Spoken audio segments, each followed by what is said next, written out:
চট্টগ্রামের এক মর্মান্তিক নারী এবং শিশু নির্যাতনের ঘটনাকে উপজীব্য করে নির্মিত হয়েছে চলচ্চিত্র ট্রাইব্যুনাল।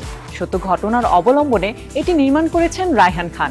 সিনেমাটির মাধ্যমে একসঙ্গে বড় পর্দায় অভিনয় করতে দেখা যাবে দেশের জনপ্রিয় 4 নায়িকা নুসরাত ফারিয়া, তানিয়া বৃষ্টি, মৌসুমী হামিদ ও সায়রা আক্তার জাহানকে।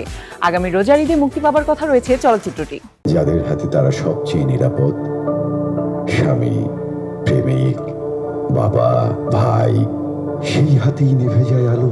সত্য ঘটনা অবলম্বনে নির্মিত হচ্ছে রায়হান খান পরিচালিত নতুন সিনেমা ট্রাইব্যুনাল। ইতিমধ্যেই শেষ হয়েছে সিনেমাটির প্রায় 75% দৃশ্য ধারণের কাজ। বাকি অংশের কাজ ও পোস্ট প্রোডাকশন শেষ করে আগামী রোজার ঈদে সিনেমাটি মুক্তির পরিকল্পনা করছেন নির্মাতা। সিনেমাটির মাধ্যমে একসঙ্গে বড় পর্দায় অভিনয় করতে দেখা যাবে দেশের জনপ্রিয় 4 নায়িকা নুসরাত ফারিয়া, তানিয়া বৃষ্টি, মৌসুমী হামিদ ও সায়রা আক্তার জাহানকে। কোনো যুদ্ধ নেই, কোনো সীমান্ত নেই, তবু প্রতিদিন রক্ত ঝরে। গত মঙ্গলবার সন্ধ্যায় রাজধানীর একটি 5 তারকা হোটেলে আয়োজিত সংবাদ সম্মেলনে সিনেমাটির নানা দিক নিয়ে আলোচনা করেন এর পরিচালক। এক একটা পর্যায়ে 15 মিনিট পর পর এক একজন ক্যারেক্টারের সাথে একটা জার্নি করবেন এবং সেই ক্যারেক্টারকে নিয়ে ঘুরপাক খাবেন এবং ফিল করবেন এই ক্যারেক্টারটা কোনো ঝামেলা করছে, এই ক্যারেক্টার কোনো প্রবলেম আছে, এই ক্যারেক্টার অন্য কিছু, যার ফলে এমন একটি চরিত্র এই গল্পে নাই যে একটু লেস ইম্পর্টেন্ট। এই ছবির পেছনে হওয়ার পেছনে সবচেয়ে বড় ভূমিকা যদি বলি, যারা আমাকে মোরালি অনেক বুস্ট করেছে সবসময়, তারা হচ্ছে আমার আর্টিস্টরা।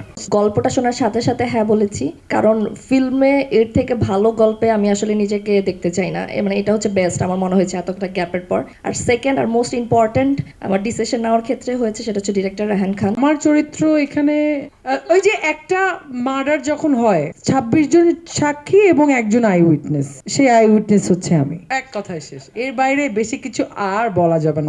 ট্রাইব্যুনাল দেখার পরে আপনার অনুভূতি আমি জানতে চাই। মানে আপনার যদি খারাপ লাগে আপনি মন খুলে বলবেন যে খারাপ লেগেছে, দরকার পড়লে দুইটা গালি দিয়ে যান, কোনো চাপ নাই, কিন্তু সিনেমাটা দেখেন। এবং আমি এটাও বিশ্বাস করি এই সিনেমা যদি 100 মানুষ কোনো একটা হলে দেখে, সেই 100 মানুষ আরো 10 লাখ মানুষকে দেখাবে। ট্রাইব্যুনাল সেই cinema. I did my best. আমি জানি না কতটুকু কি হবে, যেহেতু সবাই আছে খুবই গল্পটার মধ্যে এত এত সুন্দর সুন্দর ক্যারেক্টার। আমি মিলনদার যে ক্যারেক্টারটা আমার খুব মজা লেগেছে। অনেক কিছু এখানে বলা হয়েছে, আসলে গল্পটা দেখলেই বোঝা যাবে। আদরের ক্যারেক্টারটা খুবই সুন্দর, আমি ওকে অনেক সাপোর্ট করেছি এটাতে যেন ওর বেস্টটা দেয়। সত্য ঘটনা অবলম্বনে একেবারেই ভিন্ন আঙ্গিকে সিনেমাটি করছেন বলে জানিয়েছেন এর নির্মাতা রায়হান খান। সিনেমাটির বিভিন্ন চরিত্রে আরও অভিনয় করতে দেখা যাবে তারিক আনাম খান, সাবেরি আলম, আদর আজাদ, শাহেদ আলী খান, মিলন ভট্টাচার্য, অশোক ব্যাপারী ও উপমা সহ আরও অনেককে।